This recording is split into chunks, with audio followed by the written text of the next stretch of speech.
ఈరోజు big boss చూసిన వాళ్ళకి ప్రియా మీద శ్రీజ మీద మొత్తం మండిపోయి చూస్తున్న వాళ్ళు ఒక లైక్ కొట్టండి. ఈ అమ్మ నాకైతే మాత్రం వాళ్ళిద్దరిని చూస్తే బిగ్ బాస్ ఎందుకు చూస్తానంటారు దేవుడు అనిపించింది. నాకు కాదు, 10 మంది మా ఫ్రెండ్స్ అందరూ చెప్పారు, 10 మంది దగ్గర 15 మంది దగ్గర చెప్పారు. వాళ్ళిద్దరు ఉంటే బిగ్ బాస్ చూడాలనిపించట్లేదు మాకు, ఎందుకు అనిపిస్తుంది. నాకే కాదు, మా ఫ్రెండ్స్ అందరూ కూడా అలాగే అనిపిస్తుంది. దయచేసి వాళ్ళిద్దరిని తీసి బూతులు వచ్చేస్తారని ఆ పేరు తలుసుకుంటే బూతులు వచ్చేస్తాను. దయచేసి వాళ్ళిద్దరిని తీసేయండి బిగ్ బాస్ ప్లీజ్. మాకది బిగ్ బాస్ మీద ఇంట్రెస్ట్ పోతుంది వాళ్ళిద్దరు చూడడం వల్ల.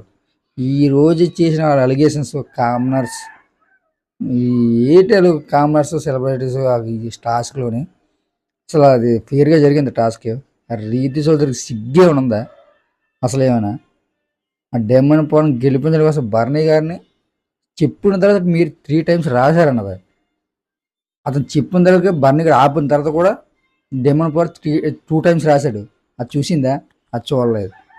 చూసినా సరే ఫేవర్ డెమన్ పవన్కే చేస్తుంది రీతి చౌదరి. ఈ చిరాకు వచ్చేస్తుంది ఈ బిగ్ బాస్ వాళ్ళంతే.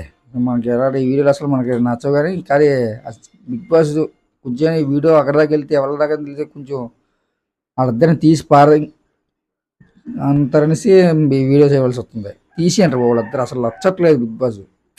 చిరాకు వాళ్ళిద్దరు, వాళ్ళ మాటలు, వాళ్ళ తీరో అస్సలు వద్దురా వాళ్ళు బిగ్ బాస్లో వద్దు. మెయిన్ శ్రీజ, ప్రియ, ఈ ప్రియ వెళ్ళిపోదానికి వీక్, నెక్స్ట్ వీక్లో సీజన్ తీసేయండి. వద్దు వాళ్ళిద్దరు అయితే మాత్రం అస్సలు వద్దురా బాబు, వద్దు బిగ్ బాస్ ప్లీజ్ వద్దు.